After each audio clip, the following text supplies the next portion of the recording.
The mountains of Indonesia are calling.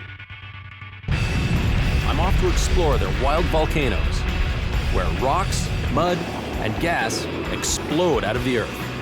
So toxic. And I'm taking on my toughest climb yet, the infamous Mount Semeru. I thought you had to go down to go to hell.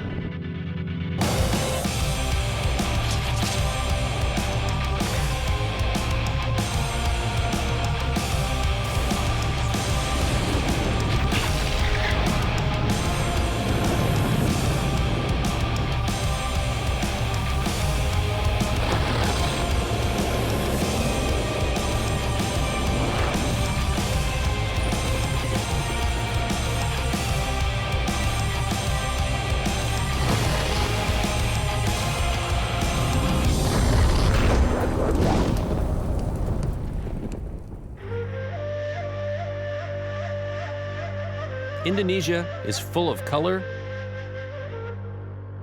and fire and mysterious creatures. This huge chain of islands is also home to many of the world's great volcanoes.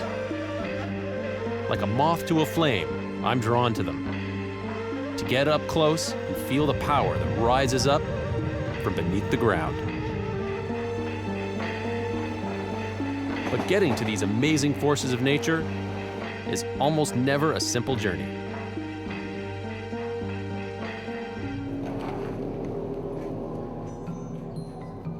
Once we actually get on the road, volcanologist Donny will lead the way to some of the most intense natural phenomena on Earth.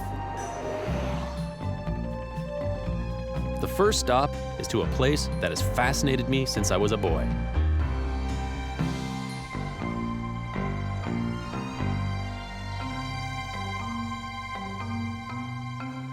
Of course, it's impossible for me to come and visit Indonesia without seeing the giant dragons of Komodo. On this small group of islands in the Java Sea, these giant reptiles have lived and evolved here in isolation for millions of years.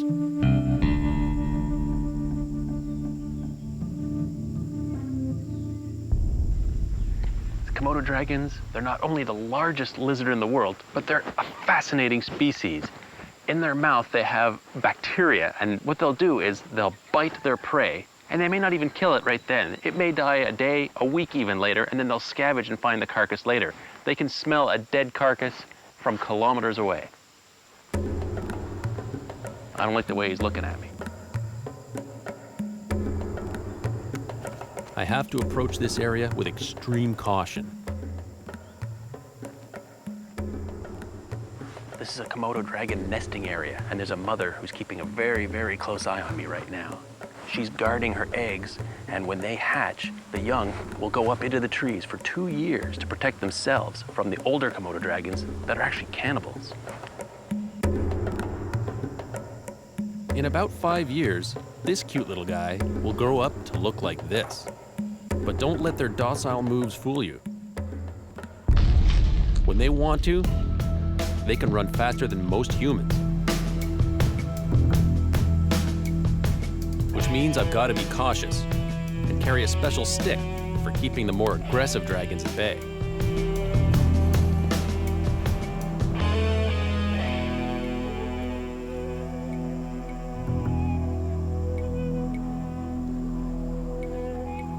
These creatures are so amazing.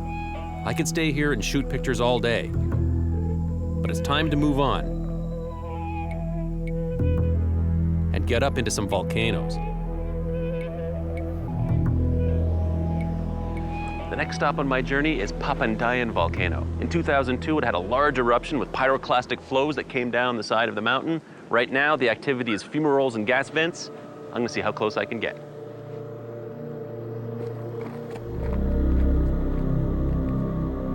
A pyroclastic flow is basically an avalanche of hot gas, ash, and rock that comes barreling down the side of the volcano. If you're in the path of it, you're totally screwed because it can travel at well over 100 kilometers per hour. There's no way of getting out of the path of it. And the rocks actually flow like a liquid. It's hard to imagine when you see these boulders lying around that this came flowing down. It's Incredible. Yeah, we see it from the bottom there. Donny gives me details of the 2002 eruption. So the flow came down from the crater here, Yeah, and then extended how far down? it's about 4.5 kilometers down. Really? Yeah, and then some of the rock they're flying to the other side in Pangalengan. That's Right over the other side of the mountain? right on the side of the mountain. So Donny, why do you like volcanoes so much? This volcano is amazing. You know, you never know what's gonna happen. Because Mother Nature is a big power. I like to learn about it. So up here you said that there's a fumarole that sounds like a jet engine. How far Yeah. away is that? About 500 meters from here.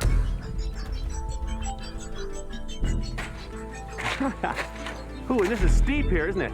Oh yeah. It's not just steep. Super bloody maximum steep. Deep. You see, Donny learned most of his English from Eddie Murphy movies.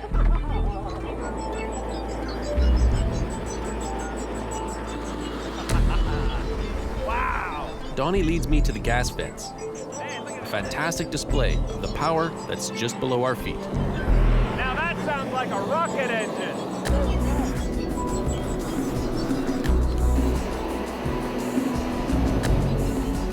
Here at Papandayam, powerful volcanic steam blasts the sulphur to the surface, creating this exquisite display of color.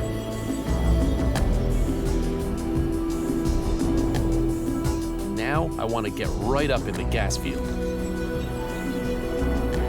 Let's go take a look.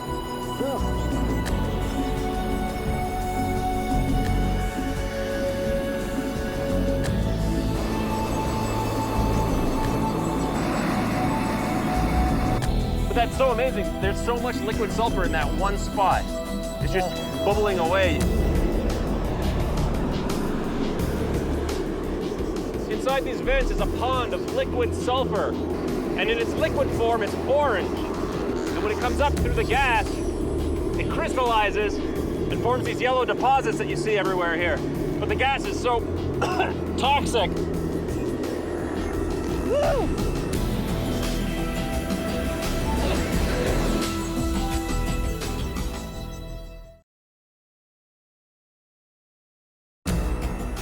I'm exploring the incredible Papandayam volcano in Indonesia with volcanologist Donny Wijayanto.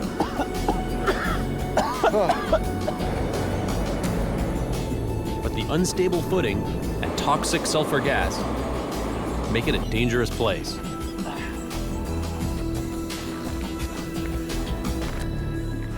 One of the edges, one of the fumaroles collapsed. I put my foot on it, and it showered me with sulfur crystals. And it blew right up into my face.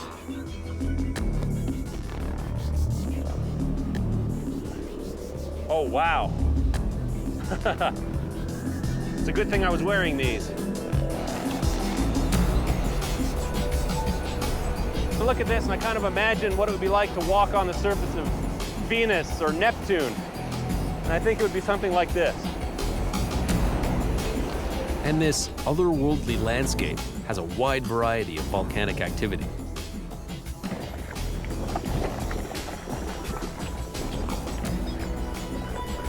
There's a couple of areas here with some very violently boiling, hot mud.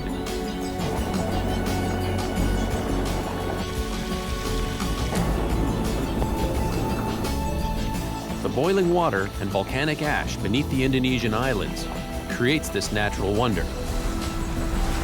But, as the people of Sidoarjo found out, it can also create the conditions for a man-made disaster. This is what's left of the town of Sidoarjo in East Java. Looks like a bomb went off here, but what happened is a mud flow. Basically, a mining operation gone wrong. They drilled down, hit a pocket of superheated water, it percolated up through a layer of volcanic ash. The result? Mud flows for miles.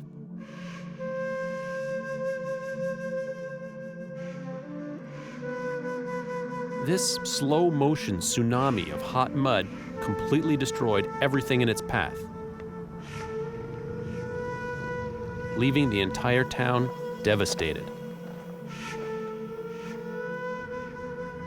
Just imagine waking up one day And it's not a volcano or an earthquake you have to worry about, but a giant mud flow just bubbling up out of the ground, inundating your village. That steam plume behind me is the source of all the pain here. That is where the hot water and mud are mixing, bubbling up, and then spreading out across this whole area. And the pain here is enormous. People here lost everything. And to make matters worse, the victims are getting little or no financial help to rebuild. He only get the refund from the government, 20% from his house. For those with nowhere to go and more mud still flowing, possibly for years, the situation is dire. Some have returned to their homes to reclaim bricks, tiles, anything they can sell to survive.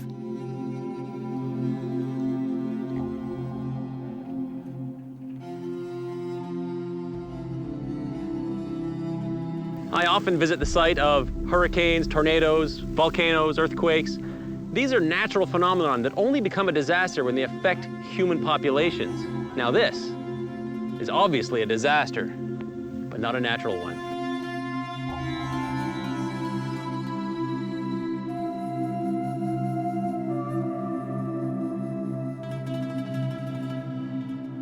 An unsuccessful attempt by man to dominate the natural forces on our planet.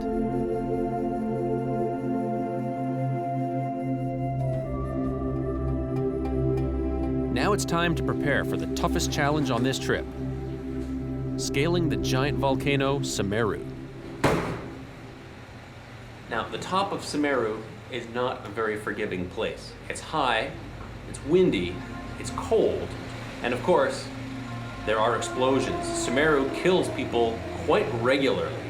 It's one place where visitors have to be extremely cautious because there are huge boulders that will go flying through the air and kill you. The next 2 days are going to be interesting. So what's the general plan for tomorrow? Okay, tomorrow we get up early. Yes. Then we trek for about 20 kilometers. But Steve Axford is a volcano photographer who's made the arduous climb up Semeru before, and he's going to do it again. It's a climb I try not to think about before. 700 meters vertically through ash. So it's like climbing the reverse face of a sand dune, Right. only a 700-meter sand dune. Right. The only good thing about it is when you get to the top, It's you see the exploding. eruptions and you forget all about the pain.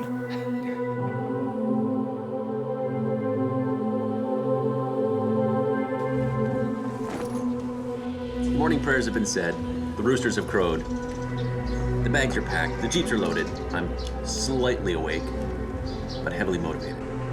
What I lack in skill, I make up for in enthusiasm. The trek to Semeru begins.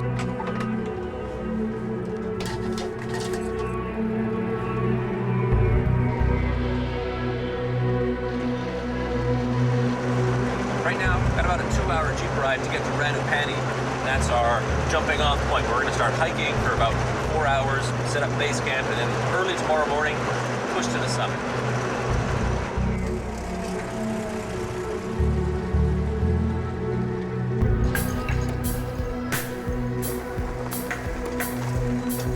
We stop in the town where we pack what seems like a mountain of gear.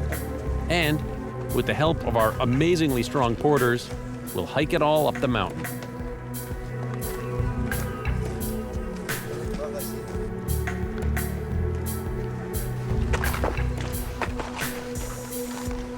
Looks pretty far. The first part of the climb seems quite easy, but that doesn't last long.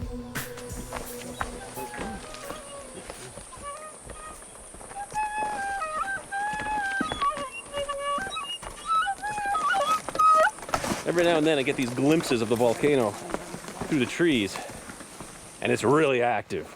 Big mushroom clouds coming up. It's going to be really exciting being on top.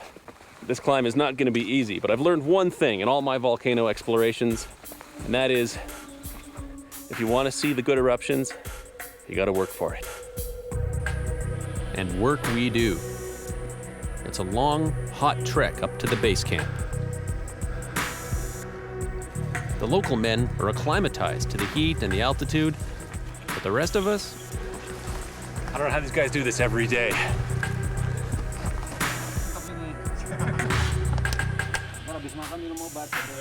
You know, when I'm sitting at home, I love talking about climbing mountains, but when you're halfway up the side of one, it's amazing how the opinions change. This is one intimidating volcano. The idea today is to get to the base of the cone, and then when you look and you see the cone and realize that's what I have to climb tomorrow.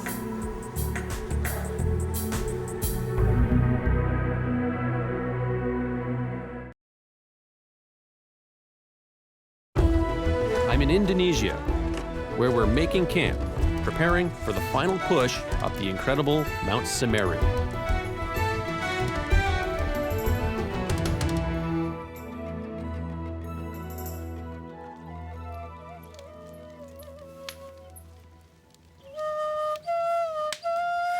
It's kind of surreal, being in such a peaceful setting, knowing that just a few feet away is the base of a dangerous active volcano. So Steve, what time is it and what's going on? It's 7 o'clock and we're having dinner. Hold on, 7 o'clock p.m.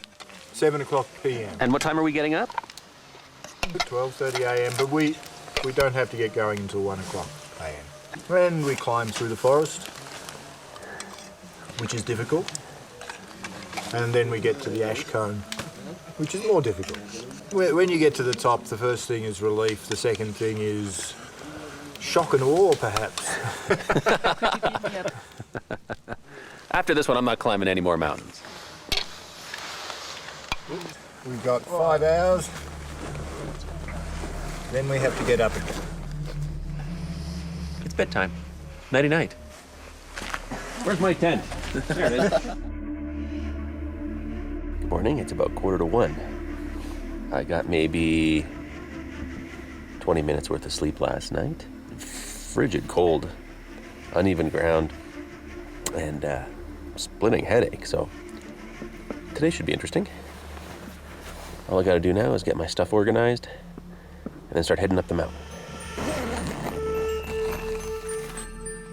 There are several things that make this climb really tough. Number one, you have to leave early in the morning. Number two, the terrain is very loose, so you take 2 steps forward and slide 1 step back. Number three, the altitude's pretty high, over 3,600 meters. I can already feel the altitude. And number four, the mountain is continuously exploding.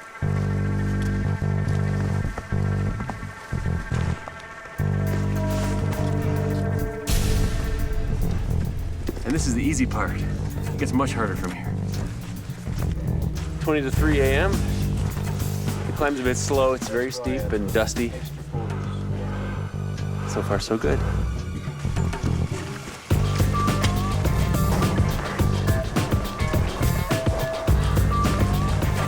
Yeah, this part's the steepest bit. It's the ash cone. Loose rock. It's just gravel and dust. So every time you take a step, you just slide backwards.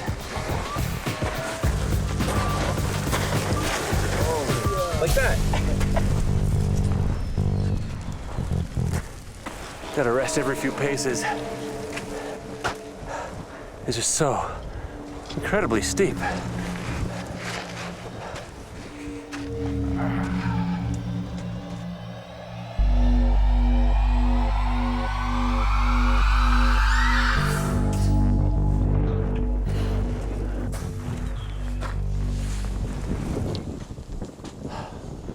Almost to the top. Hopefully really soon. Semeru is the highest point on all of Java. It's over 3,670 meters high. And pretty soon, I'm gonna be on the top of it. Hopefully. If I don't die between now and then. Here we go. 5:30, 20 to 6. The sun makes its first appearance, and this mountain just never ends. It never ends. I thought you had to go down to go to hell.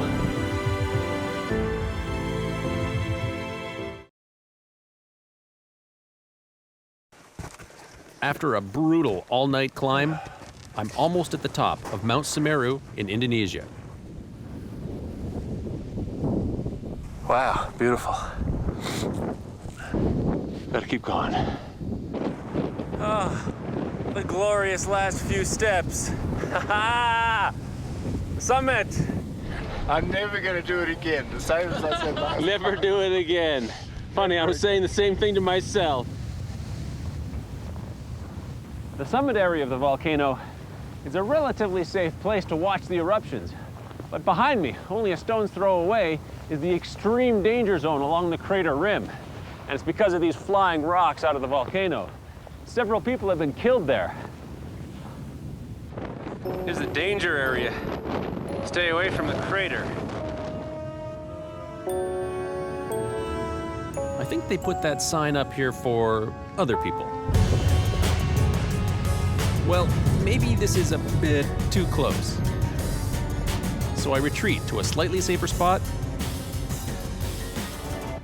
to wait for a big eruption. And Semeru doesn't disappoint. Oh, there we go. Oh, a big one. Look at that. Wow. Ah, billowing up huge dark clouds of ash. Oh, and rocks, look at the impacts. Wow. Now that was worth the trek up here. Perfect conditions, blue sky, very active mountain.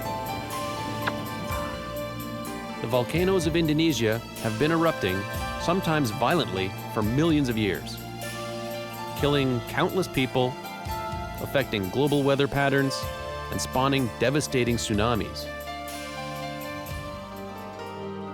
Yet, even though I'm here, standing on top of one of the most active volcanoes in this region, all I see is beauty.